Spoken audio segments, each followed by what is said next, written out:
Hello everyone, welcome to the channel, and in this video we'll learn about the columns.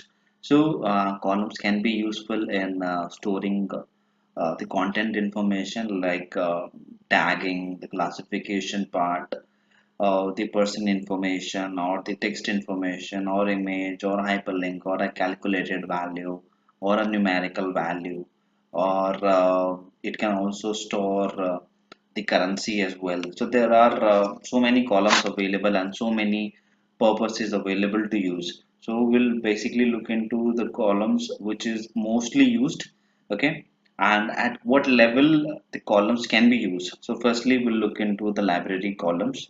So like creating a library column is pretty simple. So let's see that.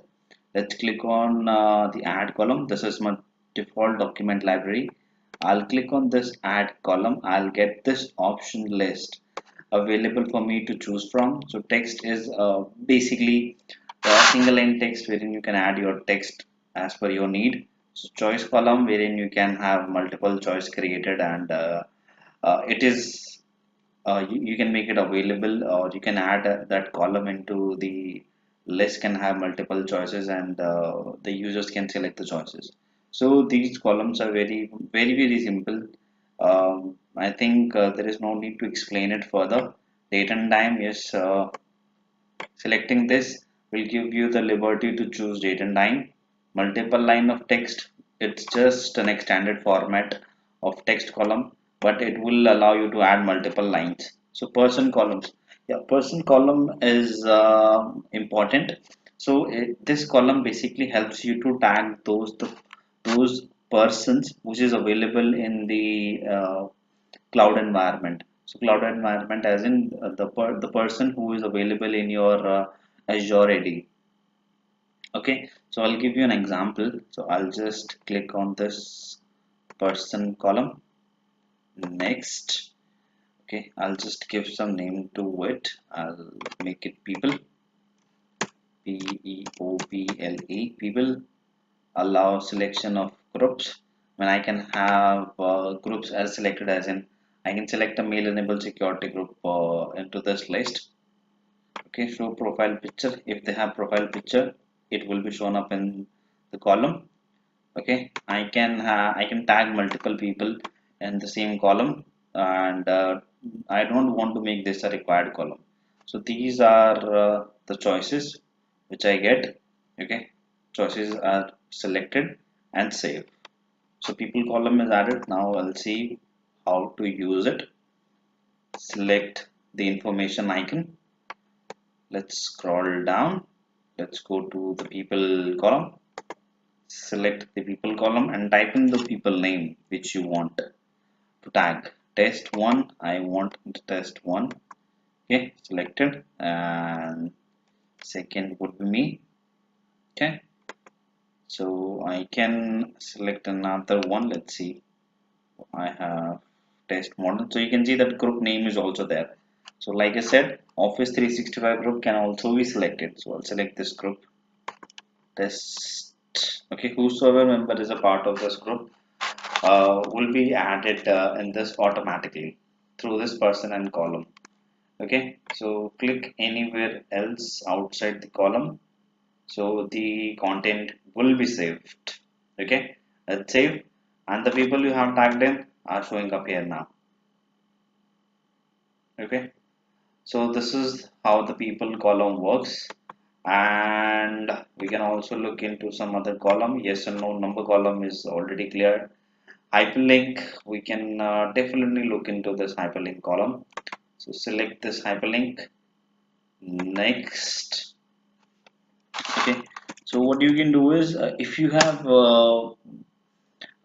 anything special content like documents, or or any kind of PDF is there. So what you can do is you can just copy the link of that particular file, and you can just paste it here.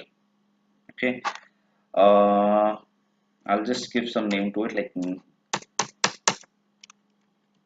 if. Okay, this is a hyperlink column, and I do not want this to require anything. I'll just quickly save it. Okay, now let's look into this how it works. I'll select the document. Okay, I'll come up here, I'll add it the properties. Let's scroll down, and please make sure that the URL which you are entering, it has to be a secured URL. So if it is not a secured URL, you need to add HTTPS. I mean, we have to make sure that it's a secured URL. So it's HTTPS. Okay, and let's add the URL. It's double colon, okay, dot google.com, and let's make it Google. Okay, and save it.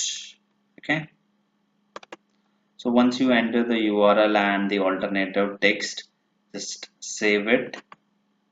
Okay, and if you want to try, you can test it. You just click on this Google here, the link will be open up. You can see that it's a secured link, that's why it was able to open it up.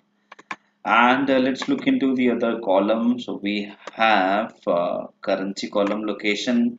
We are not using that much of this image. I mean, you can have multiple type of image added to it via PNG or JPEG or anything.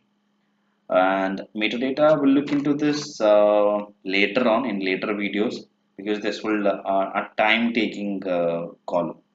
And then we have lookup column. Okay, so lookup column is basically comes in handy when you have an information available but on a different list or a different library, and you want the same information to be available in this particular library.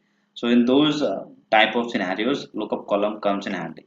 So let's create one. Let's select this. Next. Okay, let's give some name to it. Let's give look, and I want this to have information from this colors library. I have a column here there, and let's select the column. Okay, which I need the information from source column. Okay, and if you want to have additional column information, you can you can select it, and the additional column information will also be reflected here. So this option delete from the source list affect this. So suppose if you are deleting anything from this library, so what do you want? That if any item is deleted from here, so that item should be deleted from the other library as well. So if you want yes, then the keep it that keep it no. Okay, if you want yes, that mention that the item cannot be deleted, or so just the value of that item is deleted from that particular list. Okay, allow multiple selection, we don't need it. So just this option is the main one which we need to select. Save it. Okay, so there you can see I have this color library here. I have this color name column, and these emerald green is there. Let's go to the list. Let's go to the library once again. Okay, select the document, select the column. Let's look up here. Okay, and emerald green, it's there, it's saving, it's saved now. Okay, so this is how the lookup column works, and I believe that I was able to explain what are the uses of the columns. And in case you need any information, or if you have any doubts, so feel free to reach me, and I will be more than happy to assist you. So that is for the today's video. We'll meet you in the next video. Till then, happy learning. Goodbye.